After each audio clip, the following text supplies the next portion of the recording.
Persepolis, city of the Persians, was once the heart of the mighty Achaemenid Empire. Its palace shimmered with gold, silver, and art, a wonder of the ancient world. But in a single night, this city was reduced to ash, not by nature, but by a man's hand. The fire that consumed Persepolis was so intense it melted bronze and cracked stone. Grand columns toppled, cedar roofs blazed, and the night sky glowed with destruction. This was no accident.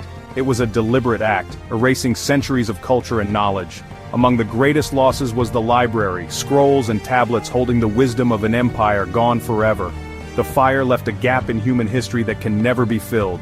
Why would anyone destroy such a masterpiece? To answer that, we must meet the man who held the torch, Alexander. A young king from Macedon, he came to Persia not just to conquer but to change the world. His journey to Persepolis was long and bloody, and the night he arrived would change history. The destruction of Persepolis is a tale of power, revenge, and regret.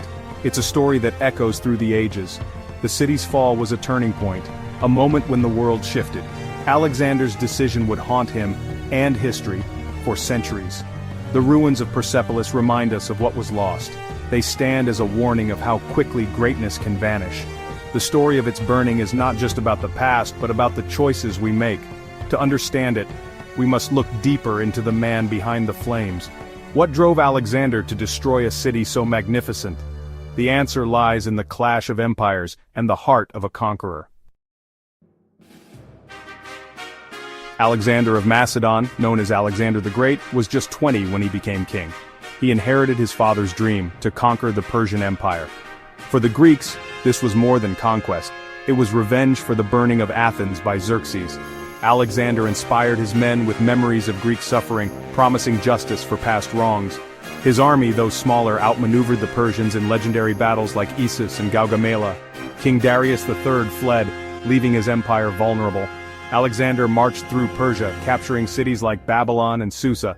His ultimate prize was Persepolis, the ceremonial heart of the empire. When he arrived, the city's splendor stunned even the battle-hardened Macedonians. Gold, silver, and treasures filled the palaces, wealth beyond imagination. For Alexander's soldiers, Persepolis was the reward for years of hardship and war. They had reached the center of their enemy's power. The fate of Persepolis now rested in Alexander's hands. The city was a symbol of Persian might, and a target for Greek vengeance. Alexander stood at the crossroads of history with the power to shape the future. The decision he made would echo for millennia. Persepolis was more than a city, it was the soul of an empire. Its capture marked the end of one world and the birth of another. The conqueror had arrived, and nothing would ever be the same. The stage was set for a night that would change everything. The world watched as Alexander faced his greatest test. Would he show mercy or unleash destruction?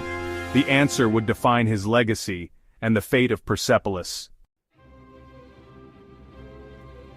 To understand the burning of Persepolis, we must understand Alexander himself. He was a man of contradictions, brilliant and brutal, visionary and violent.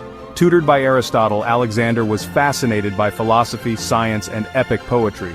He saw himself as a new Achilles, destined for greatness. But he was also prone to rage and excess, especially when fueled by wine. His temper could turn deadly, even against his closest friends. Alexander was torn between his Greek heritage and his growing admiration for Persian culture. Publicly, he claimed to avenge Greece against Persian barbarians. Privately, he adopted Persian customs, dress, and even encouraged his men to marry Persian women. This cultural blending unsettled his Greek followers, who saw it as betrayal. Alexander's dual identity, Greek avenger and Persian admirer, created deep tensions. He wanted to build a new empire that united East and West, but he was haunted by the need to prove himself to both sides. The burning of Persepolis was a product of this inner conflict. Was it revenge or a political statement? Alexander's actions were shaped by ambition, insecurity, and the weight of history. He was both destroyer and creator, caught between worlds. His legacy would be forever marked by the flames of Persepolis.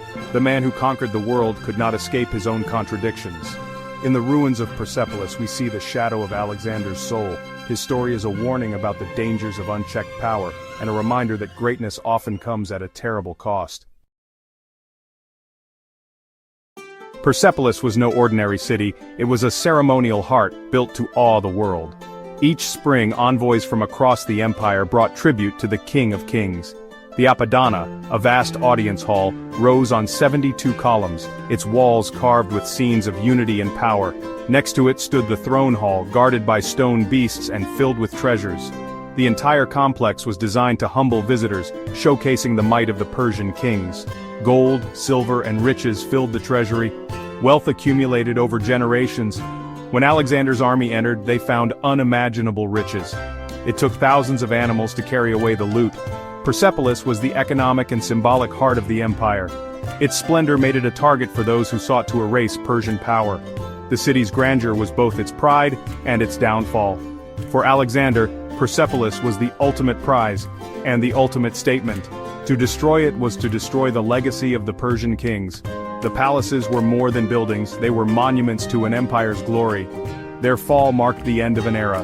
The ruins still whisper of lost power and vanished wealth. Persepolis was built to last forever, but even the greatest wonders can be undone in a single night. Its fate was now in the hands of a conqueror. The night Persepolis burned began as a celebration.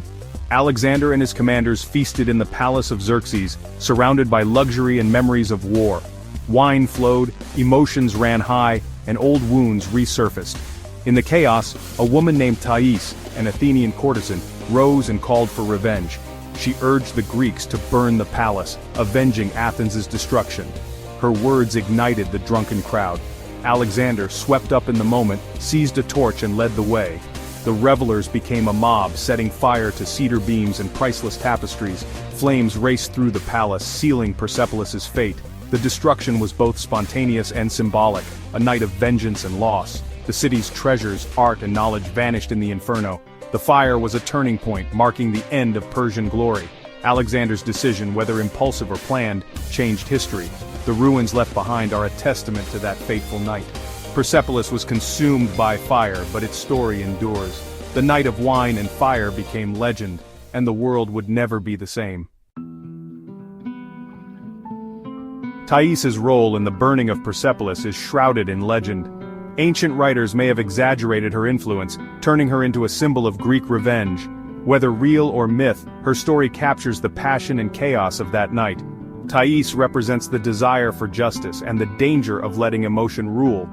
Some say her tale was invented to excuse Alexander's actions, shifting blame from king to courtesan. Others see her as a clever woman who seized a moment of power. In truth, Thais's story is a reminder: history is shaped by both fact and myth. Her voice, real or imagined, helped ignite a fire that changed the world. In the ashes of Persepolis, her legend still burns. Was the burning of Persepolis a drunken accident, or a calculated act? Many historians believe Alexander wanted to send a message. The old empire was finished. Destroying Persepolis shattered Persian morale and warned rivals not to resist. Yet, as time passed, Alexander seemed to regret his decision. He realized he had destroyed a masterpiece of art and culture. The story of Thais may have been encouraged to soften his image. It allowed Alexander to claim the fire was a mistake, not a policy. This dual narrative, avenger and regretful ruler, helped him rule both Greeks and Persians. The burning of Persepolis became a symbol of both triumph and shame. Alexander's legacy was forever marked by that night. The conqueror who sought to unite worlds was haunted by what he destroyed. The ruins became a reminder of the cost of power, and the contradictions at the heart of empire. The destruction of Persepolis was a cultural catastrophe. Priceless art, architecture, and knowledge were lost forever. The fire erased the memory of a civilization, leaving only ruins and Greek accounts. With Persian records gone, history became one-sided, told by the victors. The real Persia, complex and sophisticated, was buried under ashes and bias. Yet the fire also preserved thousands of clay tablets, baking them hard and hiding them for centuries. These records, found by archaeologists, offer rare glimpses into daily Persian life. They are small windows into a lost world. The ruins of Persepolis remind us how fragile culture and knowledge can be. The loss shaped our understanding of the ancient world. The fire's legacy is both destruction and discovery. Persepolis stands as a warning, and a hope that some stories can still be recovered. Even in ruin, the city speaks. Today, Persepolis stands in Iran, a UNESCO World Heritage Site. Visitors walk among its columns, feeling the weight of history. The ruins tell a story of ambition, destruction, and regret. They are a testament to the genius of builders and the fury of conquerors. Persepolis is a scar on the landscape, a reminder of how quickly greatness can fall. Its story warns us of the fragility of culture and the cost of violence. The decision to burn the city shaped millennia of history. The treasures of the past belong to all humanity. It is our duty to protect them. Archaeologists continue to uncover Persepolis' secrets, piecing together its lost world. The tale of Alexander and Persepolis is just the beginning. The past lives on in the stones, waiting for us to listen. As long as we remember, the story of Persepolis endures.